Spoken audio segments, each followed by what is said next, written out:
What's up, everybody? Welcome back for episode number 7. Number 7, right? I'm glad you said it. I totally forgot. It's like, man, kind of forgot where we were at. Number 7 of the heel turn. I am Big Ralph TV here once again with the homie Don Josh. All right, it's been a few. Oh man, don't knock Jericho over.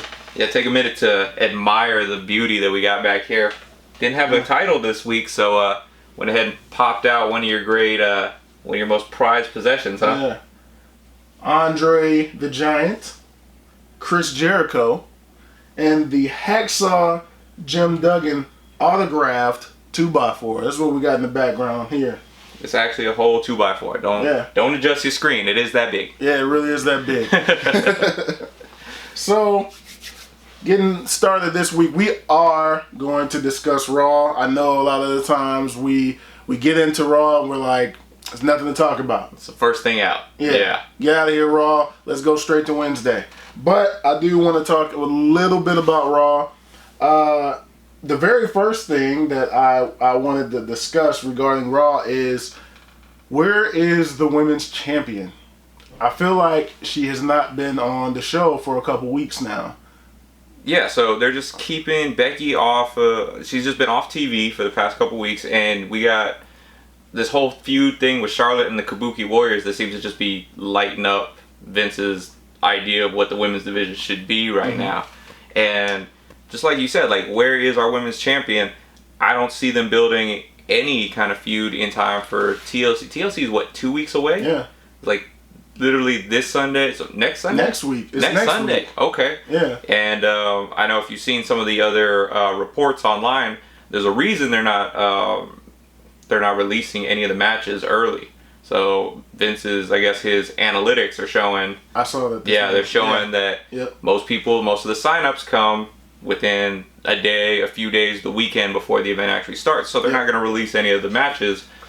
Give the fans, I don't know, something to like hang on to before everybody just jumps in and gets new signups and everything like that. Yep. But I don't think that keeping the women's champion, your biggest women's champion, no offense to Bayley, who we both love. Yeah. Both. Me especially. Especially you, yeah. But no offense to Bayley or Shayna, but your biggest women's champion is still Becky, and you've kept her, who is probably your biggest women's draw still, off TV for the past 2 weeks. And if you look at her responses on social media, she's, I don't know if it's in kayfabe or I don't know if she's seriously unhappy about that. I feel like the image of her, because we didn't do the show for Survivor Series. We took the week, and with the holidays and everything, we didn't come back and discuss Survivor Series. But the last image of Survivor Series is Becky Lynch standing above Shayna, and even though she lost the match and Shayna won, the image is your star is closing out the show. Yeah. And then we don't see her. Since. I didn't agree with that image anyway. I thought it should have been Shayna won. She should be the one standing. 100%. She should have been the one standing up 100%. And anything like that. So, but to your point, yes, that is how the show closed. Yeah. So, and there was no follow-up the next day. Or no follow-up this next week. Nope. You have Charlotte, who is, still arguably, I think in you and my opinion, the best women's wrestler they still have in their company at this point. And I love her feuds with Asuka, and I think her and Kairi Sane could probably do some great things together if y'all let them go, gave them the time, put them in a one-on-one match and everything like that. But yeah, we're looking at, again, just, we see how NXT's women's division is and how it's treated, and then even the same company just going over to a different show. You see Monday Night Raw, like, was there another women's match this week? I don't even think there was. Yeah.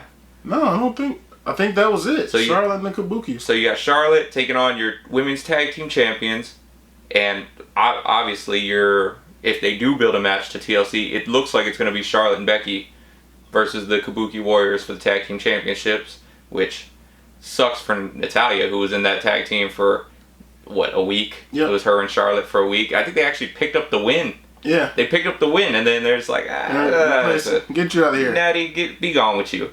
And now we're here.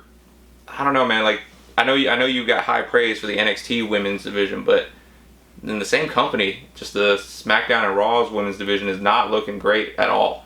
This is why it is constantly said that NXT is the main roster. The standard is set there. It should not be. NXT theoretically should be the third show. The developmental brand. It should be. It's not developmental anymore. No, yeah. I hate when they say that stuff like, oh, it's new and up and comer and everything like that. Who's been literally wrestling like 5 or 6 years longer than some of the main roster talent. Yep. That irritates me. That's just on like a nerdy, wrestling dweeb level. But still, that's just something that irritates me every now and again. I saw something to get back to Becky, and I don't know how true this is. I mean, we don't work for the company, but yet. And keep watching. We might be writing that they were keeping Becky off because of. And this is going to lead into the next topic because of Seth and how Seth appears to be going into turning heel. He's in that tweener mode right now. Yeah. And, I'm all for it. I know you're all for it. I might get a Seth Rollins shirt. I would say the only thing that we're missing this year is a heel turn. Yeah. hasn't been one this year. No, it hasn't really been too fruitful for the heels this year. Yeah. But, I mean... I don't know how I feel. I want to see Seth turn because I feel like I don't like him as a face, but I don't know. I don't know that the way that they're executing it right now, like it seems like they're just drawing it out. We know it's coming. Yeah. And we know, we don't know, but it appears that AOP is aligned with him because they came out and attacked. What was it, Kevin Owens? Again this week. And they didn't do anything to Seth last week. They didn't do anything this week. But something seems off with the turn. But they're saying that Becky is off TV in this rumor that she's off because of the Seth issues right now. They're a couple, so they're trying to keep them. She's still a face, and he's kind of turning, so they don't want the dynamics. I don't know if that has anything to do with anything, but that's one thing that I read. I can see that happening. I don't like that they're, like you said, I don't like that they're working that slow heel turn and everything like that, because he's been a heel. Unfortunately, if you follow him or you look at what he's doing on social media and all the stuff that he tweets, whatever he posts, he's turned himself into a heel anyway. Yeah. So he's been, and then he comes out, he gets those heel reactions. He's been getting those for months. Yep. And I love Seth as a babyface. I loved him as a babyface when he was that Monday Night Rollins. I'm the Intercontinental Champion. I'm the hardest working dude in this company. Babyface. Look at these matches I could put on. Babyface. That was the perfect character for him. Mm-hmm. But then in typical Vince fashion, he had to give him these crappy promos to go out and cut. He had to be beaten up on a weekly basis. Yeah. Because you can't have a strong baby face. You have to have a baby face that overcomes these beatings and overcomes the numbers game and everything like that. So that's so drawn out, so worn out that it turned a lot of us off. And then obviously his Twitter game and everything like that really turned a lot of like the fans who follow these guys outside of the weekly television shows off. I don't like the slow turn. I think they're trying to do probably something kind of like when Daniel turned a few years ago on AJ. Where it looked like he was kind of like, oh, is he good? No, they're not going to turn Daniel Bryan heel. Like, they wouldn't do that. He's such the biggest babyface in the company kind of thing. But he did it. It was spectacular. Mm-hmm. Daniel Bryan's babyface heel turn was just great work altogether. I don't see Seth doing the same thing, mostly because everybody already hates him. Yeah. Not as, like, good heel heat, but, like, kind of as, like, a person kind of heat. They don't hate your character. They hate you. Yeah, exactly. If you can capitalize and sell a few t-shirts for it, by all means. But I am not really feeling Seth at all right now. I agree with your assessment with him being, when he was the Intercontinental Champion and he was a babyface. I liked him there. I did like him there. But I've always been... I didn't like him when he was kind of turning, when the Shield was still together, the original formation of the Shield before they went their separate ways. Kurt Angle? Yeah. I didn't like him, when Ambrose and Roman were fighting, and he was trying to, guys, we gotta stick together. I didn't like him like that, but I did like when he turned. I liked him as a heel then, and I liked him as the face when he was Intercontinental Champion. I think those were his two best. I like the cowardly. Yeah. Oh, he played J Security. Oh yeah. Like his goofy laugh. It was like a maniacal like. I was like, yes. Yeah. That was great. That was great TV. Yeah. Yeah. I liked it like that. I haven't liked Seth recently. His on TV persona. So they got to get this right. They got to get it right. Either turn him full blown heel and let him go back to that. Maybe he doesn't need to be a coward anymore. We can upgrade your heel level. Sure. As we've seen with Chris Jericho. Yeah, exactly. But we got to figure something out because this guy is, if not the face of the company, he's number 2. Yeah. Okay. As far as men are concerned. Sure. So we got to do something with that character. Real quick, do you think they're doing they're setting up for Shield 3.0 with Seth and AOP? Can you see that, or do you even want that? Because honestly, I don't want that. I think the Shield thing's been done to death. Yeah, no more. And then those two they're not single stars. They're not single stars, but you can see them putting on. They already wore the Kevlar vest to the ring. They did. And Vince McMahon's gonna have a big old heart on for. Oh yeah, look at that. Yeah. It's like 2 more big dogs coming to the ring. Those are even bigger dogs. Yeah. So I don't want to see a Shield whatever .0 this one would be. Nah. Let this be like an evolution or something. Something that pushes this. Nah. I don't even want to, because that's a tag team in the solo star. So a healer version of the New Day. I don't know. No, I don't think so. I don't know. Yeah. Somebody else gets paid to figure this out. Yeah. I don't understand that dynamic. Yeah, we're just not paid to comment on it. Let's move on, because that's all I want to talk about, really, with Raw. Other than that, I mean, there was AJ. I mean, there was the OC and versus Ricochet and Carrillo and Randy. Was it Randy? I don't even see. That's how important that match was. I don't even remember who the third person in that match was. I think it was Randy Orton. I could be wrong, but I think it was. Raw is I don't know. It's not worth the time right now. Yeah. Samoa Joe's great on commentary. That's true. Then the Lana and Rusev and Lashley story, while it is getting better, it's still not worth talking about. So, moving on to AEW for this week. Oh yeah, you were super excited about AEW this week. Yeah. I want to say, very first thing, and this is going to draw us from SmackDown. I'm going to touch the SmackDown real quick, just because these guys are on SmackDown. But I was watching SmackDown just a few hours ago, and as I watched the Lucha House Party and how they moved around and how they interacted in the match, I thought to myself that these guys would fit better in AEW. Yeah. Like, I feel like Vince or whoever is in charge of SmackDown is not using them the way that they're almost like a comedy act. They're not quite like come out and be funny, but they're not taken serious with the talent that I feel like they have.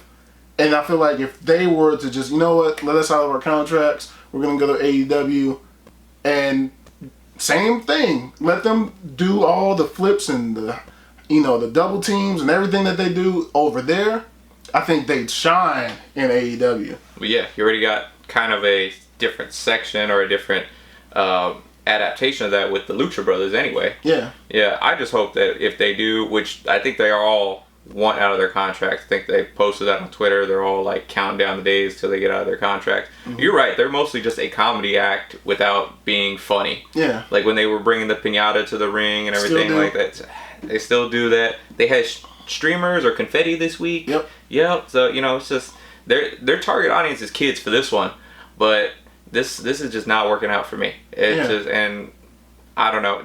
Vince McMahon, except with the very small exception of Rey Mysterio, and even then, they still doesn't know how to book Rey Mysterio. He has no idea how to book masked wrestlers. Not a clue. If you got a mask on, I guess you're just not marketable. Your mask is. Yep. And therefore, you don't have to be a serious character because we could just sell your mask because it looks cool. Yep. Which is essentially what he always does. So I would love to see those three fools in AEW. Do they go if they do? Say we're matchmakers here. Sure. We're the bookers. Do you pair them with the Lucha Bros, or do you keep them separate? No, you what do you mean pair them like all together, like one faction? One big faction. No. All Luchas. What you do is you keep them separate. You have I hope they're not called. They won't be called Lucha House Party. I'm sure WWE they have to change trademark, which is fine because that's a stupid name anyway. It's a stupid name anyway. So let's just say the three guys from WWE, Kalisto, Grand Metalik, and Lince Dorado. To say they just. Glad you knew their names because that was not gonna happen. Oh, great! I knew Kalisto. That was it. Let's say those three guys, they got out their contract. What you have them do is you have them run in on a Lucha Bros match, maybe even a title match. Who knows? You have them run in on them, really big pop, really big shock and all kind of thing. Because I think that when they did that SmackDown invasion a few weeks ago, they kind of look like dicks. So I think they can be like, if you gave them a chance, they can be real dick characters. Maybe don't let Kalisto talk. Because we know how that turns out. Yeah. But come in, you have them start feuding with the Lucha Brothers. Then months down the line, you have them come together. That's how I would book it. You have them come together because I want to see them fighting each other before I see them beating up everybody else. Yeah. Kind of like a new start a faction. Kind of like a new LAX. Even though old LAX is also in old, middle, the newest. Oldest edition of LAX is now in the inner circle, but kind of like that. I'd love to see like another Latin American exchange with the 5, I guess at that point, Lucha stars. Something don't knock over the list. Another thing that I was thinking about just now is you have Rey Mysterio right there. Like, if you're gonna leave them in WWE, you're not gonna let them out the contract. Mm-hmm. You need to improve them. And I know we're supposed to be going into AEW, but something has to. I watch them. Normally, I watch them and I'm like, here comes Lucha House Party again. They're about to get squashed, and they're just out here to have the kids be happy. You know what I mean? But I watched them, and I actually was into the match from Grand Metalik, right? See? Yeah. It was more so because I know Kalisto. I know what Kalisto could do, but the other two this time I was watching. And I'm like, man, these guys are actually really good. Yeah, they're really good. In the ring, their movements is fluent. They were like their chemistry with the opponents. I was like, this is good stuff. Like, why are we using them just to put bigger teams over? They could win. These guys, it's 3 of them. Yeah. It's like you know what happens when there's 3 people in the team in WWE. I'm sure that they have some kind of Switch somebody up. If I'm playing the booker, this is just me, and maybe this is a little bit of heel work on my behalf. I have them all come out dressed the same. And other than tattoos, nobody's gonna be like really paying that much attention closely. They should. Oh man, this guy was not in the match. Oh, I got hurt. Switch, come in, quick pin. They definitely should be. There's like a huge. I don't want to say huge, but there's a definitive size difference between like Kalisto, Lince, and then fucking Grand Metalik. It's very obvious. Just look at it. Look, if you wanted to run that and then the referee still counted the 3, WWE's silly enough that could happen. Yeah, I guess. Have them all dressed the same, and then the referee's gonna just look and see color. Oh man. Yeah. Oh yeah, he's the one that was just in the and the other guy's outside the ring like, oh, I'm hurt. And then the quick pin. Just like how they used to do Twin Magic. They used to do Twin Magic all the time, which blow my mind, but whatever. I was a young kid. They could pull that off. I mean, Twin Magic's a little different. They are identical They are twins. twins, yeah. But thinking of like, no, were the Basham brothers really twins?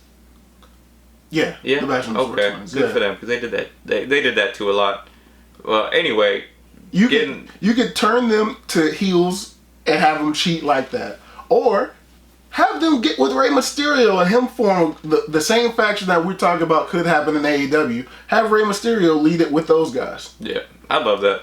I'd be down for that. Yeah. I'd be down for that. Something needs to happen with them. I don't know why I'm just so passionate about the Lucha Bros today. I don't know where that came from, honestly. I don't either. You never mentioned it. No. Not in the last 6 episodes, but any conversation we've ever had, you never mentioned it. Today, it struck a nerve today. Yeah. I don't know. Maybe it's because you just can't pronounce their names. Maybe that's those guys today, I guess that was not other than the fact that I said that they should be in AEW, that was not in the notes for me to go on that long spiel about the Lucha Bros.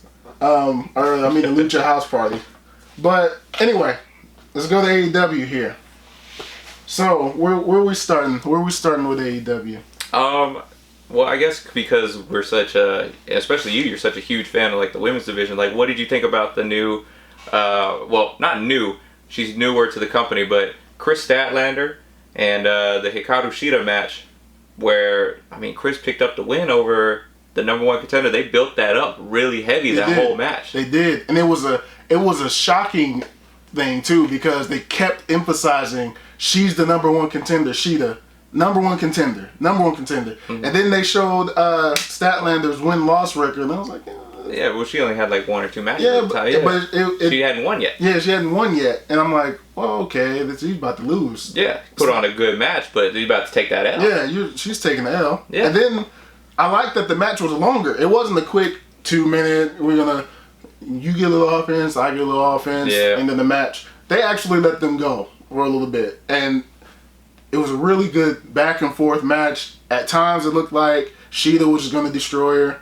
Then there was times where it was like, like we were talking off the air, Statlander is a bigger woman as far as stature and how most of the women in AEW are really petite women. Statlander's got some size to her, so I'm like, man, they're gonna let her use that size and that power to maneuver around and maybe steal a W here. And it kept going back and forth, and it was a really, really solid match with Statlander picking up the surprising W at the end. I mean, it wasn't just surprising; it was definitive. It wasn't like a quick roll up or like somebody, some shenanigans happening outside the ring that drew Hikaru Shida's attention away. Yep. It was a big. What was her?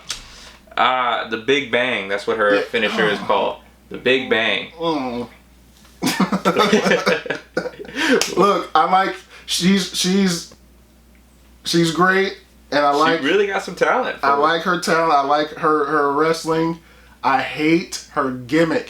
I hate it. Why, man? I hate it. It's so unique. We don't need you to be an alien. Why not, man? Go on. That's what I love about AEW. You got a freaking dinosaur. I like the dinosaur. I know you like the dinosaur. I love the dinosaur.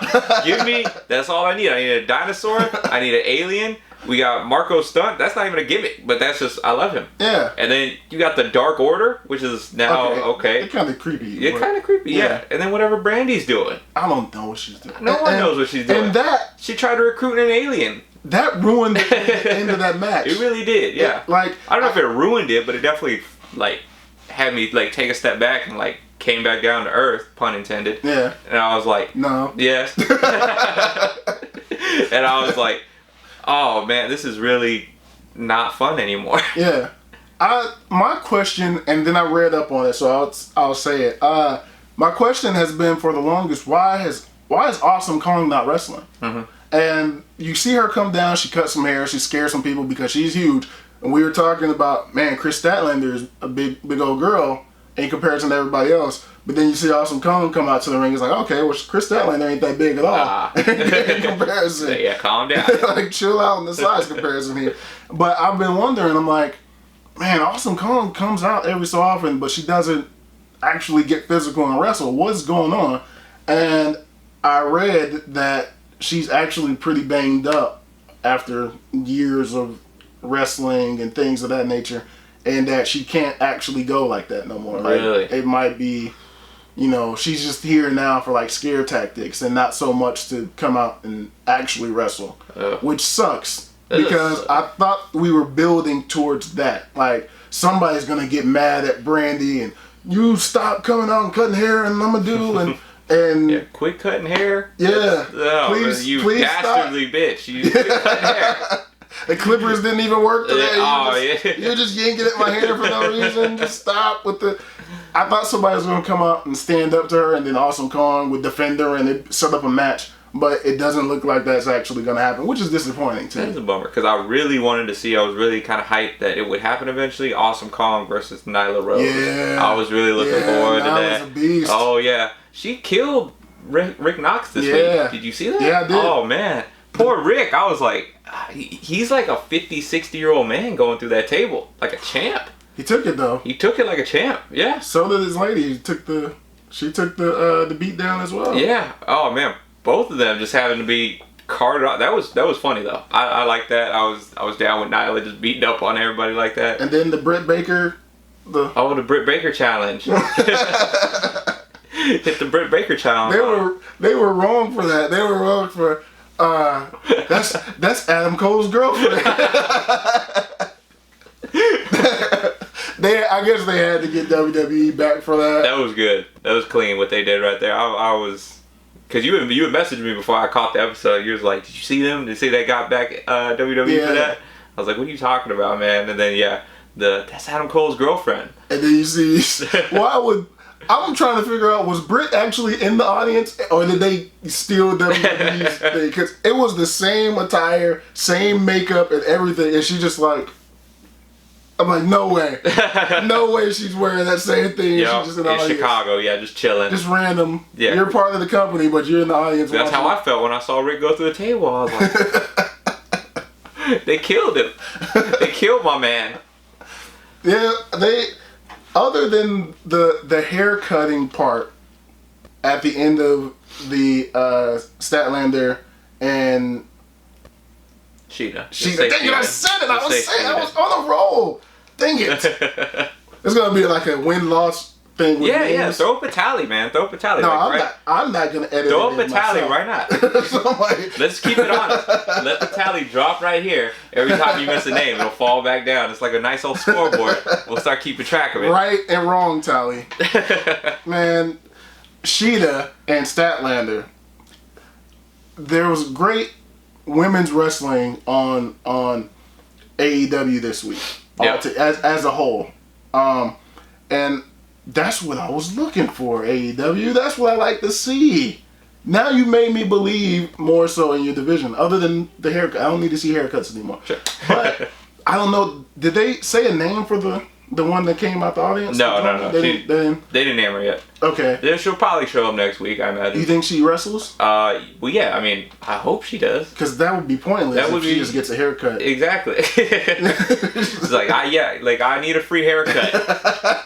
I'll say whatever you want me to do. I really need it. Like, I'm heading in for a job interview. I could really use it. Like, line me up. Yeah, getting a little rough up here. Yeah, exactly. Help. I don't think so. I don't think she's gonna wrestle next week, but I can see her like maybe coming in and like beating up on somebody, or maybe Statlander will be in the match next week, and then old girl from the crowd maybe just jumps in and is like, oh, you were too good to join us, start beating up on her or something like that. So I can see something like that getting set up, but I think we were talking about it later on down the line, because right now their women's division is still pretty weak. You know, you still only got like maybe 4 or 5 people we can name, or I can name and you can agree with. Yeah.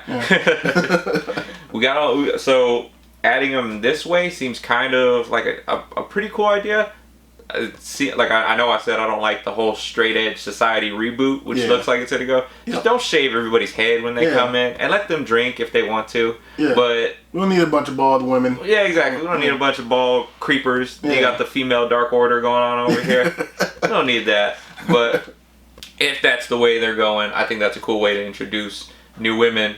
And as long as they're like decent women wrestlers, you know. Not everybody needs their own entrance to come into the company, but I think this would be a cool way to introduce some new players into the women's division. I agree with that. So we spoke about the women's division and how AEW is getting it right now. So kudos to them, because we see Raw's not doing it. That's true. NXT's doing great. SmackDown's they're around. Right. Now let's get into Cody Rhodes promo from this week. Comes out. He's wearing his Louboutins. Yeah, the red bottom. Yeah. That was just, oh man. I know there was a the whole promo was actually just trying to get MJF. MJF to come out and accept the challenge. For me, it looked like he was just flexing on us. Like Cody was just flexing. I was like, oh, man. Got these red bottoms, you know. They're yours. Yeah. This watch, most expensive thing on my body. Don't need it. Yeah. I was like, $50,000 cash. I was like, bro, chill out, man. Okay, look, I'll fight you. Yeah, I'll come out there right now. Yeah, I'll go out there and beat your ass right now. Like, he probably whooped my ass, but I'll at least get away with the shoes. I'll tell you what. Just to show that he was real, gives the kid $100. That was cool. Yeah, that was real cool. I hope that kid wasn't a planted fan just because he dressed way too. No kid dresses like the way. I was like, that's a cool moment, but that kid ain't real. That's somebody's kid. Yeah, that's one of the refs' children right there. You sneaky Cody, you sneaky. That kid looked like he didn't even know what to do. And exactly. Hey. I don't know. Any other kid would have been like, or at least me at that age, I'd have been like, sick, and just like tucked that away. I wouldn't have said thank you or nothing. He looked right at the camera and said, thank you. Was like say it just like we rehearsed it. Jimmy, don't you this up. Right? We're on live TV. It was $100 and he didn't flip out. Yeah. Me, they would have been like my dad or somebody, hey, here's $1. Yes! Oh! Yeah, I got $1. That's right. Yeah! Finally. $1. That's it. Anyway, he was subtly flat. You could see when he came out, he was dressed sharp. Yeah, the suit was amazing. He always does that. Yeah, I wasn't tripping about that. That was one of his better suits. Yeah, okay. Yeah, that was top-notch suit. It was good. So the whole promo, though, the whole, like, the whole meat and potatoes of it was, he's trying to call out MJF and everything like that. Threw a slight little turn, like, for the Butcher, the Blade, and the Bunny, which, I'm kind of interested to see how that's going to work out. I probably could see them picking up the win next week just because they're so brand new. Yeah. I don't really know how that helps Cody. I know he just squashed a jobber last week when he got, before he got jumped. Yeah. So his win-loss record is going up. I don't really know how that helps him, getting beat by these guys. Maybe Cody can take the loss just because he's not going to be challenging for the championship anytime soon. Mm-hmm. But like all in all, I guess I got a question for you. Is Cody Rhodes right now, besides Le Champion, is he the best promo cutter right now in wrestling? Is he cutting the best one? Because for me, his promo leading up to Full Gear against Chris Jericho was phenomenal. Yes. That was we kind of touched on it. Was that the best promo of 2019? Maybe even 1 and 2 for the decade. Yeah. And then you have this one this week where he just feels so confident and comfortable on that mic. Yep. Like I believe everything he's saying. Yep. It doesn't feel like, obviously none of it's scripted or maybe notes jotted down and stuff like that. But when he talks, like I actually listen. I don't know if there's anybody else besides maybe Adam Cole, who even though like in this week we'll touch on it a little bit, has some like weird lines thrown in every now and again. I don't know if they're just trying to plug shit, but even some of his promos kind of have like weird things thrown into them. So is Cody Rhodes the best promo cutter right now? As I watched Cody this week, the only thing I thought was he's challenging channeling his dad. His inner Dusty, yeah. I felt Dusty a lot of it. Dusty start talking, you shut up. Yeah. You could be sweeping the house. Dusty start talking, you stop, you sit down and you watch what Dusty's talking about. Yeah. I felt that coming out of Cody. I don't know if he's just been sitting at home. Hey, Brandy, I'm going in this room and I'm going to watch my dad. Watch some old tapes. Yeah, and just study his dad and the way that his dad would deliver it. Like, I've never felt this way about him in WWE. No. I don't know if something was, like, maybe he wasn't doing this, but... Well, he wasn't given the opportunity. Yeah. But you go back and you look at it, it's like, even with the, like, crappy gimmicks he was given, and I don't want to say too crappy because, like, the dashing Cody Rhodes gimmick, I really like that one. I really like that one. I did. But, like, his video package promos were always really good. He always had, like, came off as, like, that smug dude, really thought he was the God's gift to manscaping. Then, even into the Stardust, like, he probably hated it, but he threw himself into that role so well that, I hated seeing it, but it was still like believable. It wasn't like just like cringy to watch some of the stuff that he did. But now it's like chains are loose, everything. He's just, like you said, channeling inner Dusty. I struggle to find, and maybe now that I think about it, maybe Kevin Owens, when he cuts his like real, like you don't know if this is real or kind of fake shit talking on WWE promos, those are probably the best for me. But Cody, aside from, like we said, Le Champion, is the best promo cutter in my opinion going on right now. Kevin Owens rounds up the top 3 right now. Chris Jericho, Cody, Kevin. Yeah. I can get behind that. Yeah. I can see that going. Well, actually, I don't know. Daniel Bryan. Daniel Bryan he's I don't know, like from when he started to where he's cutting promos now, it's fantastic. I love his deliverance and everything like that. So we'll do something like that towards the end of the year. Like we're gonna have to do a list. We're gonna have one of these episodes is gonna be a lexicon. A lexicon. Speaking of lists, there are no more lists anymore. We have the lexicon of Les Champions. Oh, look, man. There's a reason I brought him to the table today. There's a reason I brought this man to the table today. Because he's the GOAT. He's just the changing gimmicks, switching it up, talking. He might just be the GOAT, man. I feel like I've made wrestling lists. Who's my favorites over the course of the last 10 years probably. I've done it, and at some point it's switched. It's Hogan might have been at the top. Shawn Michaels might have been at the top. Bret Hart, I love Bret. I know you love you some Bret. If you watch this channel in any form, you know that Bret Hart is my guy. You arguably could be your number one. Arguably. Yeah. He could be. And I hold Booker T in a high regard as well. But this man, I never have top 5. Mm-hmm. For whatever reason, I never have Jericho up there. And I don't know if it's just because those guys were such... like they came before him and they were such legendary. They got you to start watching wrestling. The Hogans, the Flairs, those big names like that. The Rock, Stone Cold. Those names brought people to wrestling. While it was people like Jericho that kept you there. Yeah, kept them around. Yeah. So I feel like I've disrespected Jericho over my career, or my career watching wrestling. Your fan career, my lifelong fan career. I have disrespected. Man, there's nobody that I can think of, other than maybe the Undertaker, who has been able to just keep going and make these subtle changes to keep your character fresh. Do little things like that. Not even take her to this level. Yeah. This man is amazing. Everything he does, man. And that's the thing, is like when you don't put him like up on the upper echelon, like you said, the Hogans, the Michaels, the Rock, Stone Cold, those guys in WWE were the main event. They were the main draw. Like that's what got people coming in. Yep. This is his opportunity right here in AEW. He is the main event. He is the main draw. Yep. He's the reason people are tuning in. Yep. So he didn't get that shot when he was, 20 years ago. Yeah. Dang, 20 years ago. Oh, man, 20 years ago. Man. And he's still going. Yep. And he's still going strong, and he's still a world champion.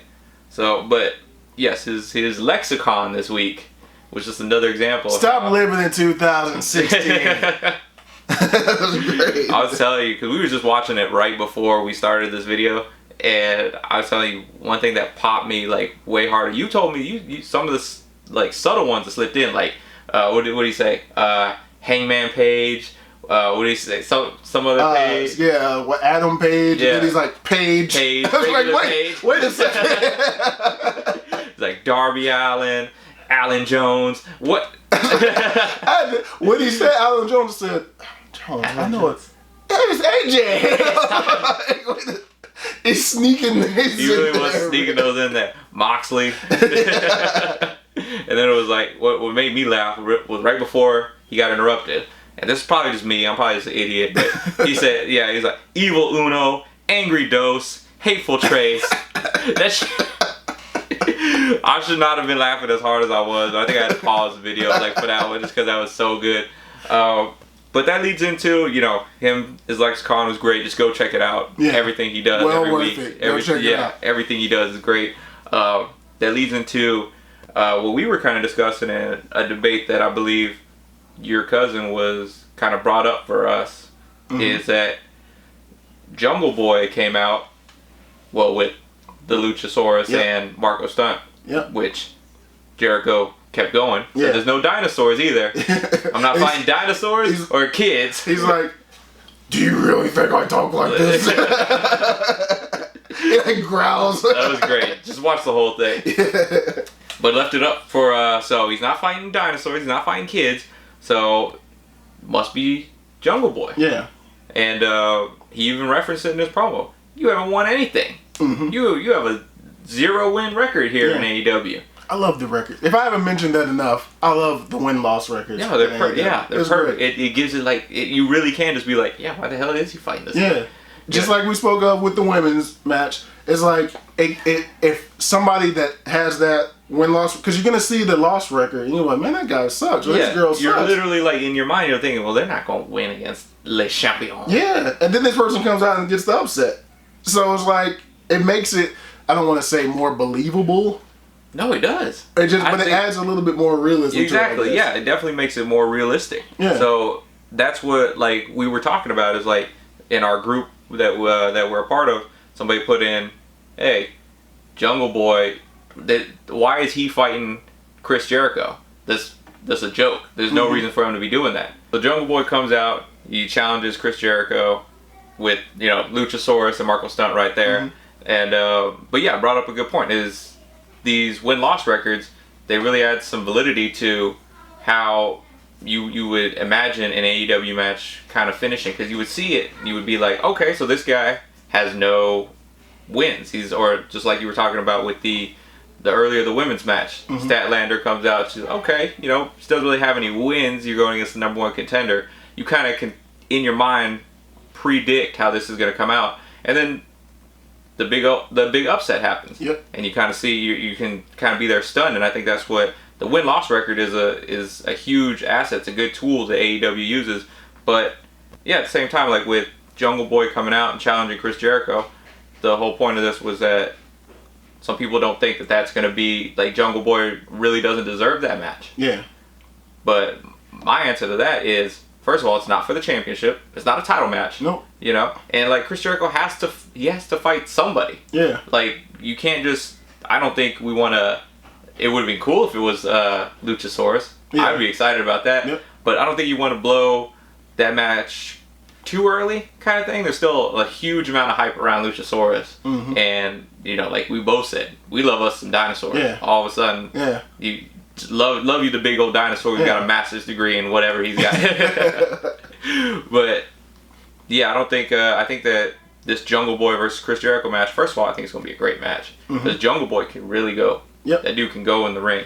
And secondly, just you got to fight somebody. I think Jericho laid it out perfectly prior to everybody coming out, as he explained that the higher up said that I have to fight somebody before the end of the year. I gotta have one more match. So while he's naming out all these people that he's not going to fight, he kind of set it up like, okay, these guys come out. I'm not fighting dinosaurs. I'm not fighting the little kids. You know what I'm saying? Jungle Boy is there. Jungle Boy at any point, I'm sorry, he never would get this match. If we're gonna go by what we've been trained to think as wrestling fans for years, this would be the equivalent of Heath Slater. Heath Slater fighting Roman Reigns. Nice reference. Yeah, there. That's kind of what got me out of it. Yeah, but or Brock Lesnar or whoever the champ, he just out of nowhere comes up and, hey, I'm here, Heath Slater, I'm challenging you. That never works. It doesn't work. It happened because he did that to Brock that one time. Well, he got destroyed for it. And that's, maybe it's not going to be a Heath-esque squash as this is going to be. Yeah. But like you said, we've been trained, we've been conditioned, but from a different company. From a company that doesn't, I don't want to say doesn't value, but values the in-ring work and actual in-ring storytelling a little bit less than AEW definitely does. Yeah. So could I see eventually down the line Jungle Boy definitely challenging for the AEW World Championship? I absolutely can. I can anyway, and it's going to require some building up. But that's what's great about the win-loss record is you can actually build it up and you can see, oh dang, Jungle Boy's picking up these wins. Yep. Maybe it's over like the Librarian or whatever, but eventually he's going to get over some bigger names and stuff like that. So I can definitely see pretty much anyone, in theory, and this is before they have introduced a secondary belt, which they might not for a few years. Yeah. But once the secondary belt is in there, that's anyone's going for that. I don't ever see anybody not being able to compete for whatever it will be, TV, internet championship, whatever it is. But in terms of like AEW, I think they've done a really good job of booking it to where, or making it believable that anyone could challenge, like last week when Scorpio Sky got in there with you. would you really have thought, especially this early in the company, that Scorpio would ever get a shot at the World Championship? Didn't see it coming, and that's what I think is great about AEW, and to argue the whole AEW is a joke because Jungle Boy is getting the title shot is like this is what SmackDown was trying to do. This is the land of opportunity. You have this opportunity to be able to get into this position, to go against these big guys, to be able to get this upset victory. The way that AEW has the win-loss record showing, and the way that they're setting things up on their side, it makes it feel like anybody has the opportunity to get ahead, kind of. Like with Scorpio and the promos that set these matches up are great too. I don't know why anybody would think that AEW is a joke or bad. They give you the story right in front of your face every time. Yeah, slow build. Yeah, kind of nice. The promo set it up perfectly. Like Scorpio Sky was like, "Nah, I need a month. I'm not ready. I need more time." No, you're gonna get this next week. Yeah. Oh, but no, I'm not ready for next week. Oh, you better be ready, and handshake and all this stuff. And then I shake your hand, so it's official. Yeah. So it's like it draws you in. And Jungle Boy is the same thing. Like, you didn't say that you wouldn't fight Jungle Boys. You said you wouldn't fight little kids and or dinosaurs. And you know, AJ Styles. And Paige and Moxley 16 times. Yeah, and Kenny from South Park. Yeah, you said you wouldn't fight these guys. You didn't say you wouldn't fight Jungle Boy. So that means Jungle Boy can sneak in here and get an opportunity. Mm-hmm. They build it up for this. And then it makes you look, okay, Jungle Boy's win-loss record is terrible. And Jericho made reference to that. Man, you haven't won anything. But maybe you might have the opportunity to sneak him. And you did say it's not for a title. It's just... Maybe Jungle Boy sneaks a W in here. That'd be nice. You know? Just like from my thinking, if I was like a heel, which if I was a heel freaking champion, you should be. We'll book it. We'll book it. Heel turn. If I was a heel champion and I was looking at going down the list of everybody in AEW, mm-hmm. and I saw at the very bottom someone had no wins. Yeah. Maybe I would set it up to be like, that's the guy. That's the guy. I'm that guy. I have to. You're making me fight somebody. Give me that dude. Yeah, exactly. Yeah. He just did it. He just did it way more creatively than I would have done it. And just named off everyone else who's not gonna get a shot. So I was like, hey, you're not gonna say, hey, put me in there against Ray Phoenix. Yeah. No, I don't know his win-loss record for sure. It's up there. It's I think he's 7-5. Yeah, I'm not gonna say, yeah, give me Ray Phoenix or give me Pac.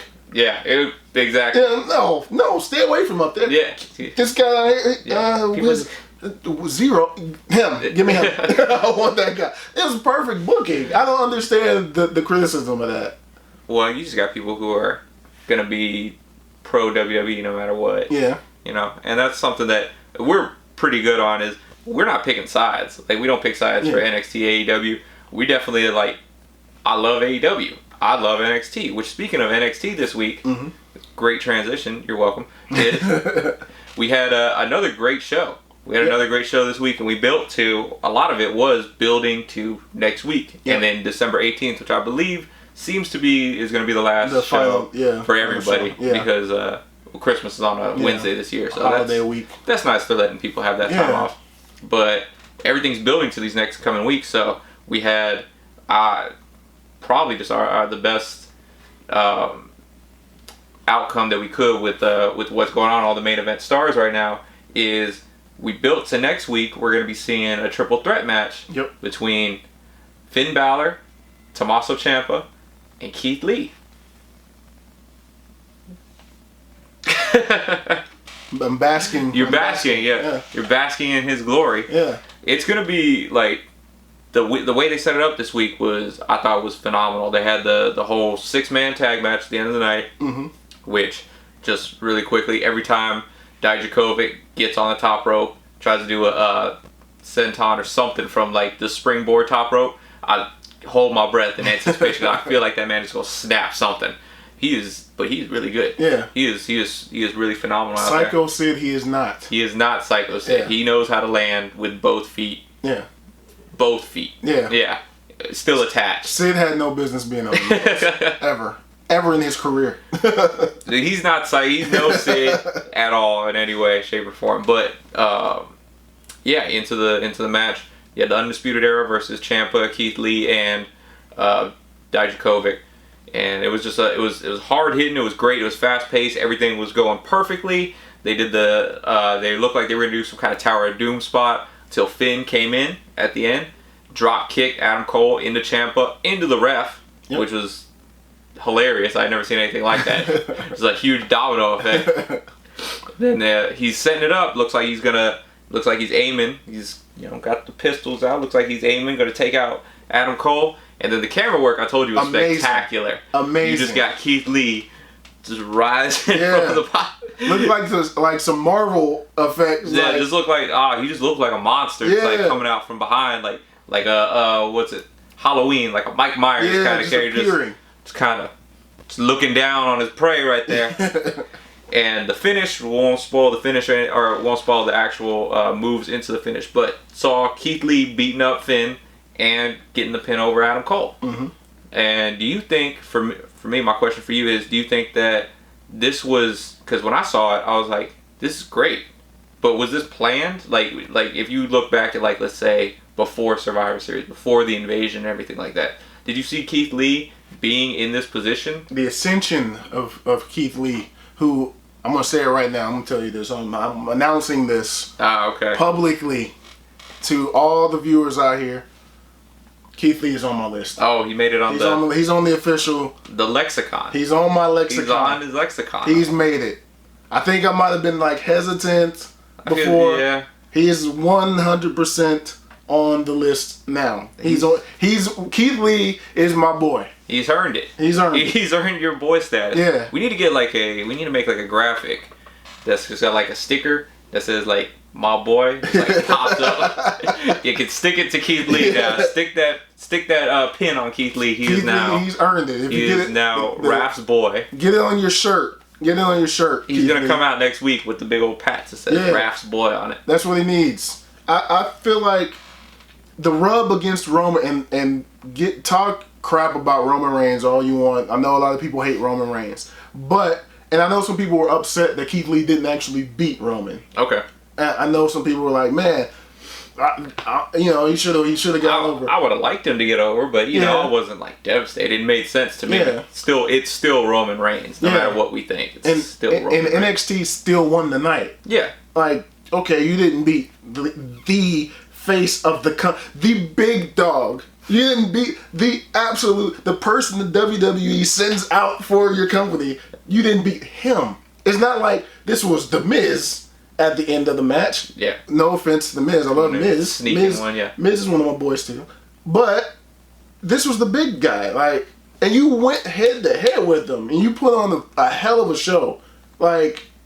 Face to face, toe to toe, strength for strength, everything. You stood up to him. You just lost in the end. Yeah. That rub still helped you. And that's what propelled Keith Lee to this point. And I don't think this would have happened had he not put on that show at Survivor Series. I don't know if this was. I don't feel like this was planned for him to ascend like this. Yeah, because you see in the reaction from the fans. The fans are loving this man. Yeah. But Triple H is really, he's probably right now. I don't know who's the official booker for AEW, if it is the Elite or whatever like that. But he is really just phenomenal at listening to the fans and hearing what they want.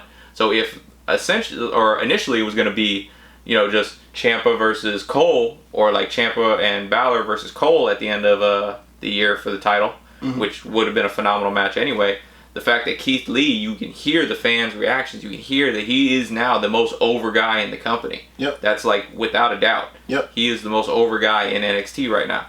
So for him to be, I don't want to say shotgunned, because maybe this was planned, maybe this was the whole intention of Triple H, but maybe he's just capitalizing on the reaction that the fans are hot for Keith Lee right now. Yeah. And I think that's, obviously it's helping him to no end. Do you think he's picking up the win next week? That part's tough for me. I would love nothing more for him to pick up the win. the issue is you can't have Ciampa say, Goldie, I'm going to war. I'll, see you when come back from war kind of deal. And then he don't go for Goldie afterwards. It's true. Like, they kind of built that. You built two different angles, but you can't stop Keith Lee's momentum. What's rough for me is I can see him winning the match next week. I could see him winning the match. And I could see him losing on December 18th to Adam Cole. That's what's like more crushing for me, is him getting to the pinnacle, getting to that title match, and then just coming up short right there. Mm-hmm. I would much rather see him come up short in the contenders match and then get his shot later on where he would pick up the belt. But for me, I really do just see like it is still Undisputed Era's era right now. Mm-hmm. It's still their time. So I think when it finally does happen and they finally do all lose their belts, it's going to be on the same night. Yeah. I think it's going to be back to back to back. And like to up to Adam Cole to like, we're falling flat right now, but I'm gonna keep us strong and everything like that. And then he's gonna end up losing it to, I don't know, that's up in the air right now. Because there's so many players in like the main event scene right now that I can, realistically see taking the belt off of Adam Cole. I can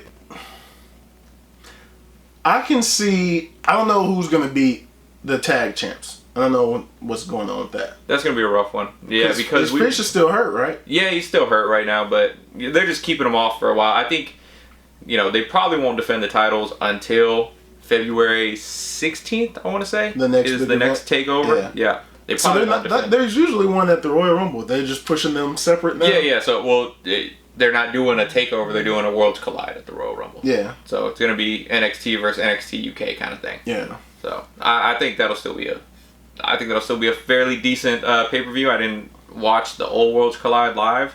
I caught a few matches later. Yeah, I caught some later. But, I don't see them putting their belts on the line there. They might fight the UK Tag Team Champions, which would probably be cool. I think that's Gallus right now.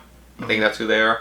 And they might set something up like that. But I don't see them actually losing the belts or, putting them on the line until the next takeover in February.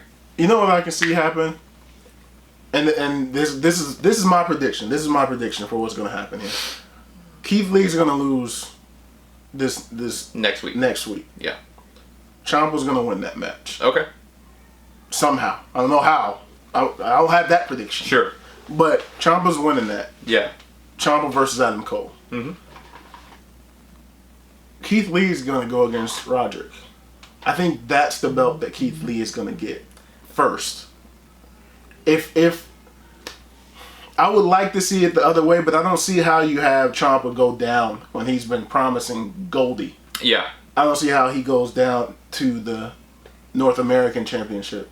So I think Keith Lee, because he didn't say I'm coming for that title, Adam Cole. No. He said I'm trying to decide which title I want to take first. Yeah.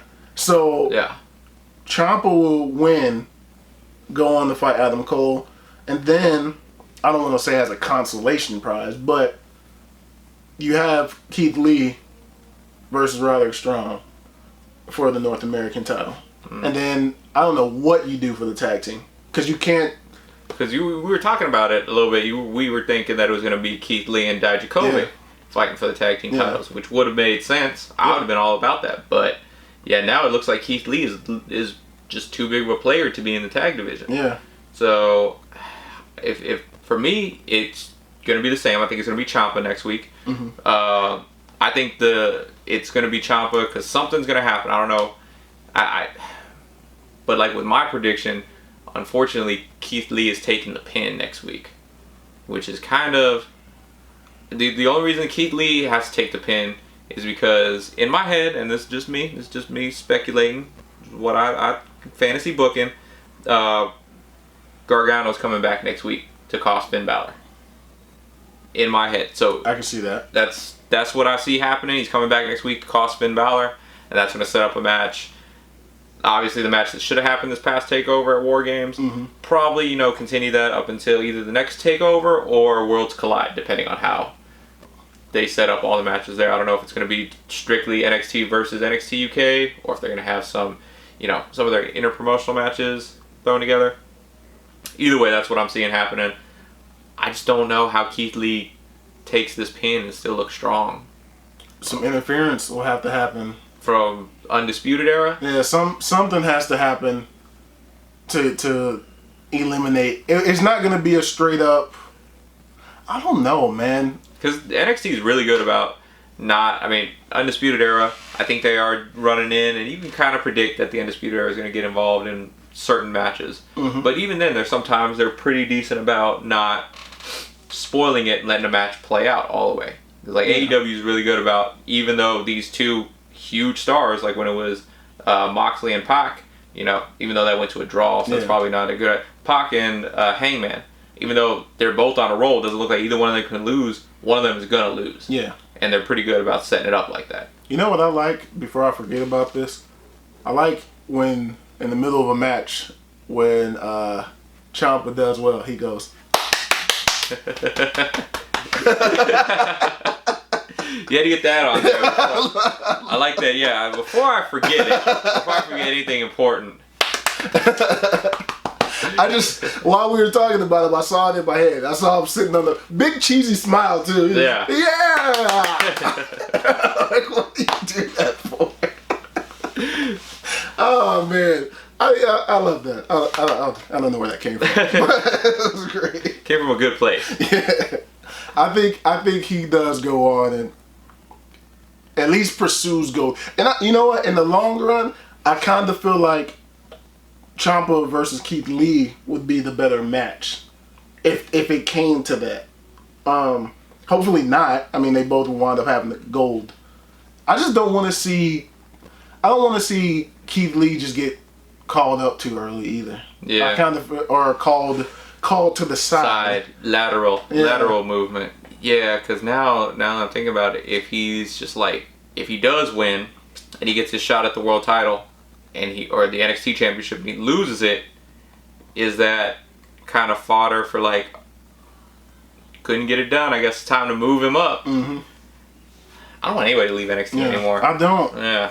It almost seems like doing well in NXT gets you punished. Yeah.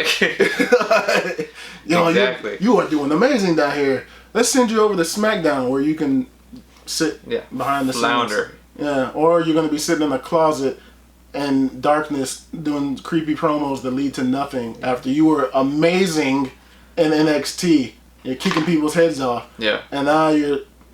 Yeah, or you can be just a mid-carder in NXT and then go on to SmackDown and now you're the biggest female babyface the company has because you punched Sasha Banks. Yeah. Reasons. I don't know. It is like if Vince sees you doing well down in NXT, well, I didn't book you like that, so. Yep. Now I gotta drop your stats. Yeah, exactly. Gotta remind you of who we are. And then you see somebody down there just shit in the bed. Star. Yep. Main event. Bring you up here, and we're gonna do absolutely nothing with you. Yeah. It was. That makes me nervous because you see Shayna's time is about to come to an end. It's coming, yeah. Keith Lee's, oh man, I'm glad that Ciampa has said that we spoke about that he would rather retire than to go to the main roster. I hope other NXT stars kind of feel the same way. Like, man, I don't want to go over there. I know they don't have a choice. I know if Vince says, look, I want you on Raw. They don't have a choice. Plus, it's more money. You know, like, I mean, people do anything. But I don't know. I would definitely. Is it really that much more money? I know before they would speak about NXT, and you know that was before there was USA Network behind it.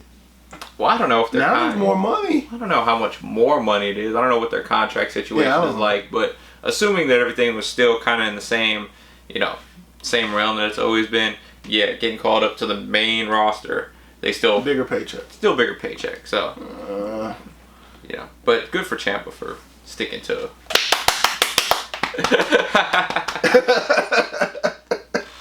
That's a good one. Do we need to get into SmackDown? I watched it.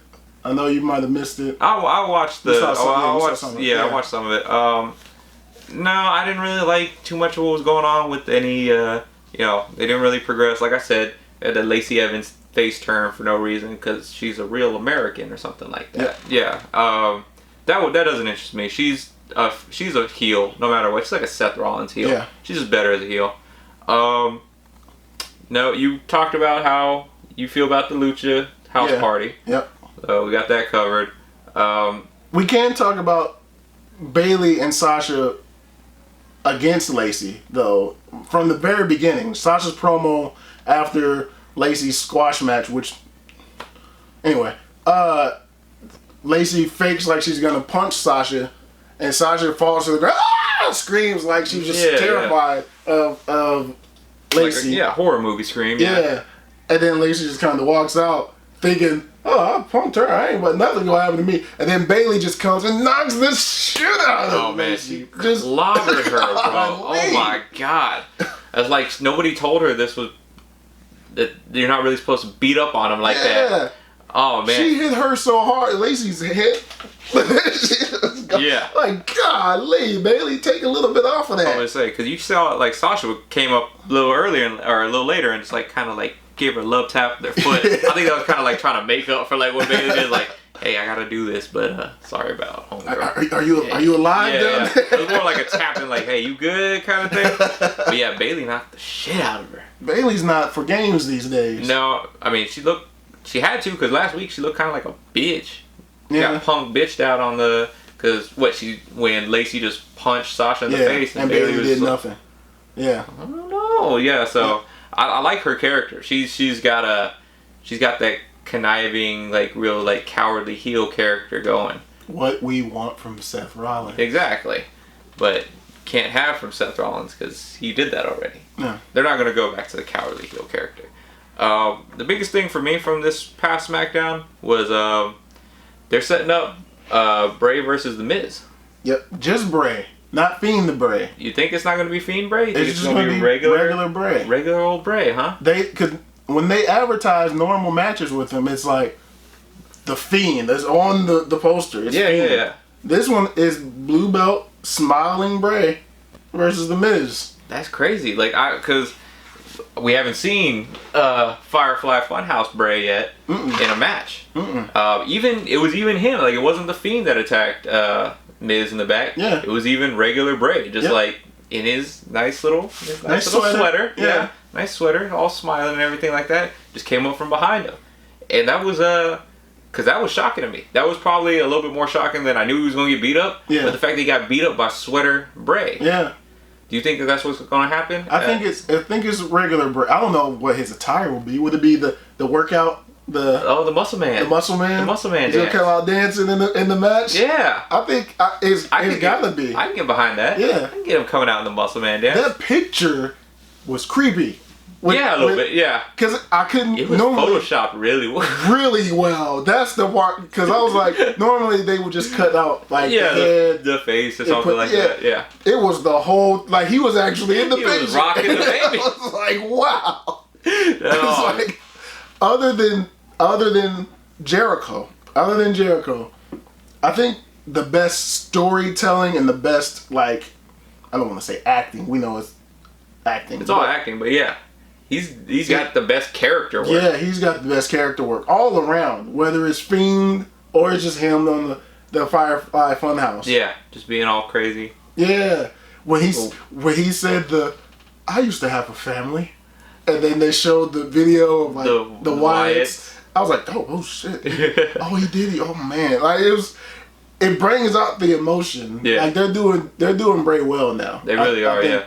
They stumbled a little bit with the Rollins angle, but overall we're past that. Yeah, we're going on. We're making good moves with Bray these days. Yeah. What do you think is going to happen though with the Daniel Bryan situation?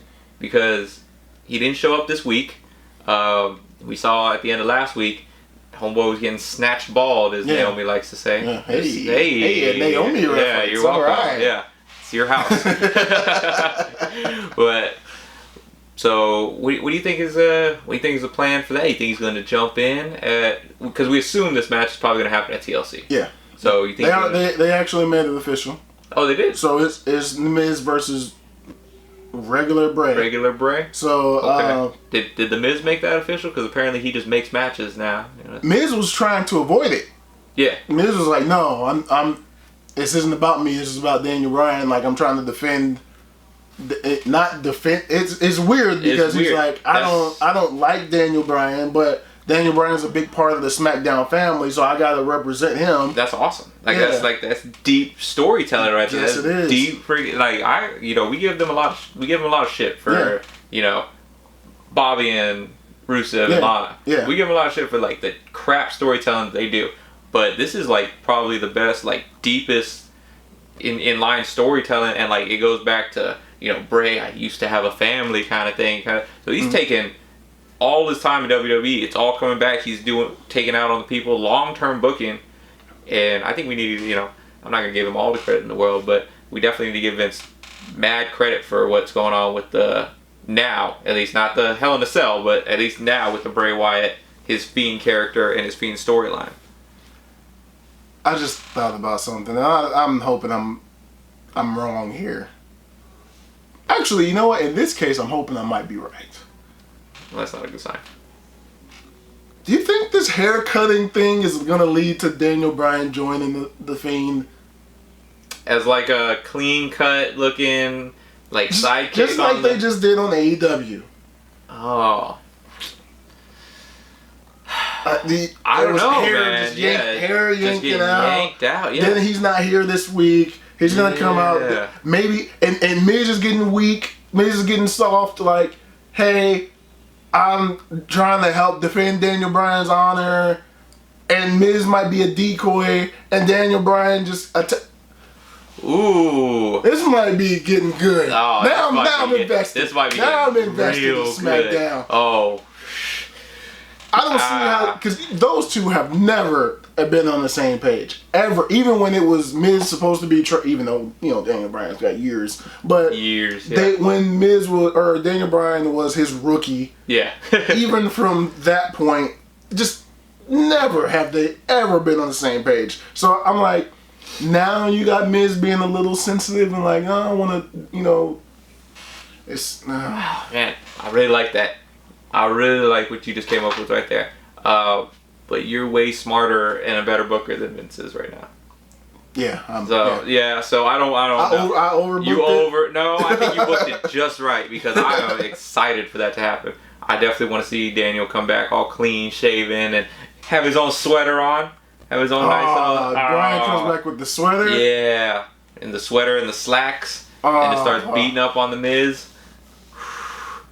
Now I love me some, like we were talking earlier, Daniel Bryan, any kind of work he does, heel, babyface, he just seems like a natural at it. Mm-hmm. So I ain't got no problems either way. I was getting excited for the Yes Movement kind of coming back. Yeah. But for him to just come back and just squash that shit again, real quick, just have like the Firefly Funhouse with co-host Daniel Bryan. They did tease a new member.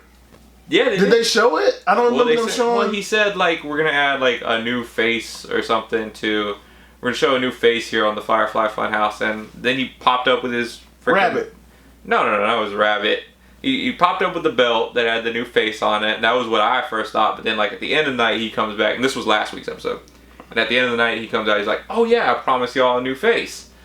I'm not gonna disappoint y'all." So he went down there and started yanking hair. So we thought.